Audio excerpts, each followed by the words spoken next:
ओम श्री गणेशाय नमः। जय श्री राधा कृष्ण। आप सभी को आपके अपने YouTube चैनल में बहुत बहुत स्वागत है।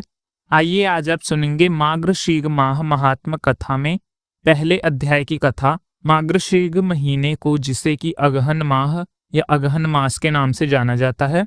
मार्गशीर्ष के महीने में जो कि गंगा स्नान करना, यमुना स्नान करना, कुआं, बाबरी, तालाब आदि में स्नान करने का विशेष महत्व है।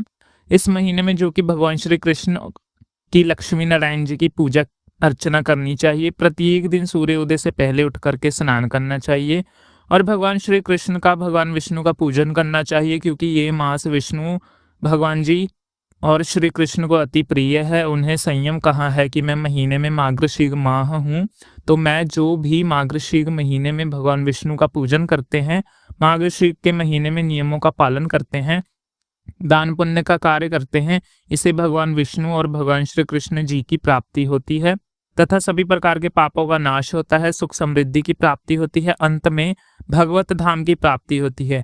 तो आइए सुनते हैं मार्गशीर्ष माह महात्म कथा में पहले अध्याय की कथा।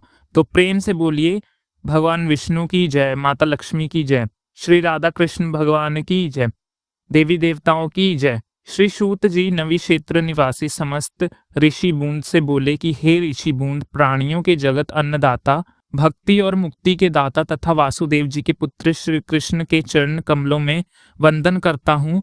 श्वेत दप में सुख से युक्त लक्ष्मी के पति श्री विष्णु भगवान को नमस्कार किया। चतुरथ भुजाधारी ब्रह्मा जी विष्णु भगवान से बोले कि हे ऋषिकेश, जगत की पालना करने वाले, पवित्र श्रवण कीर्तन करने वाले, द्वेष हे सर्वज्ञानी, हे सभी प्राणियों के दाता, मैं आपसे कुछ जानना चाहता हूँ, उसे आप बतलाने की कृपा करें।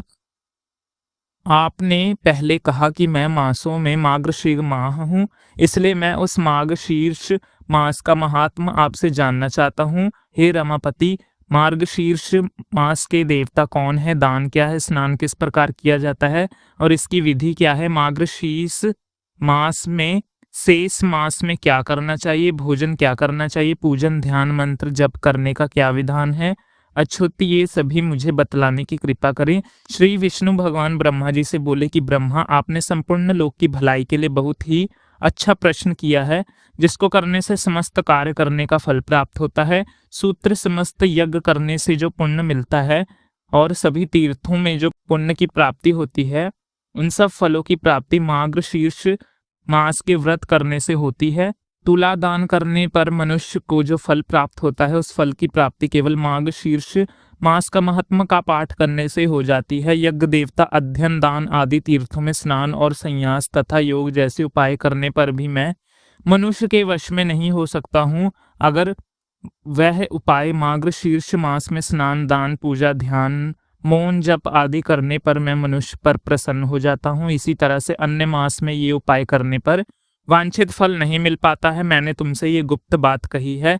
सर्वत्र निवास करने वाले देवताओं ने मार्गशीर्ष मास में मेरी प्राप्ति का कारण जानकर अन्य धर्म आदि अपनाने से इस मार्ग मास को गुप्त कर दिया गया है। जो मनुष्य मेरी भक्ति से प्रायण है और जो कोई पुण्य कर्म को करता है, उसे वांछित फल प्राप्त करने हेतु मार्गशीर्ष मास में अवश्य ही भक्ति व पुण्य कर्म करने के लिए जो मनुष्य मार्गशीर्ष मास का व्रत नहीं करते, उनको पाप रूप समझा जाना चाहिए, क्योंकि वह कलयुग में अत्यंत प्रसन्न हो रहे हैं और बस 8 महीनों में स्नान, दान, पूजन, व्रत आदि करने से मनवांछित फल मनुष्य को प्राप्त नहीं होता। सूर्य जब मकर राशि में माघ मास में आने पर प्राप्त होता है, माघ मास की अपेक्षा 100 गुना अधिक फल वैशाख मास में व्रत करने से मिलता है और वैशाख मास में पुण्य कर्म करने से 1000 गुना अधिक फल उसी भांति तुला राशि में सूर्य आने पर कार्तिक मास में व्रत करने से और कार्तिक मास में व्रत करने की अपेक्षा कोटि गुना अधिक फल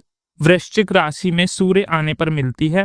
इसी कारण मार्गशीर्ष मास समस्त मासों में श्रेष्ठ माना गया है और मुझको ये मास सर्वत्र प्रिय है। और जो मनुष्य मार्गशीर्ष मास में प्रातःकाल उठकर विधि विधान से स्नान करता है, उस पर प्रसन्न हो गए उसके हृदय में मैं निवास करता हूँ। जो मनुष्य जो भी इस विषय पर इस कथनात् को कहता है, जो तुम सुनो, जो पृथ्वी तल में नंद गोप नामक महात्मा हुआ, उस गोप को परम सुंदर गोकुल में हजारों कन्याएं हुई हैं, अनंग मेरे रूप में उन कन्याओं का चित्त मोहित हो गया है। तब मैंने उन कन्याओं को मार्गशीर्ष मास में स्नान करने के लिए कहा। मेरे कहने पर उन कन्याओं ने विधि पूर्वक प्रातःकाल स्नान किया। फिर कन्याओं ने पूजन करके हवेशयान भोजन किया और नमस्कार किया। अनगर विधि विधान से व्रत करने पर मैं प्रसन्न हो गया।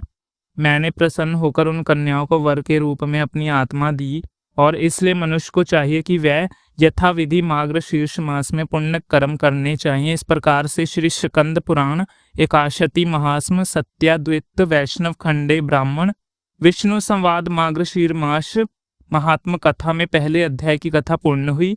तो बोलिए प्रेम से भगवान विष्णु की जय, माता लक्ष्मी की जय, जय श्री राधे कृष्ण, जय सर्व देवी देवताओं की जय। इसी प्रकार से आगे के अध्याय सुनने के लिए चैनल पर अगर आप पहली बार आए हैं तो चैनल को सब्सक्राइब करें ताकि आने वाले अध्याय की नोटिफिकेशन आपको समय सिर मिलती रहे। नमस्कार।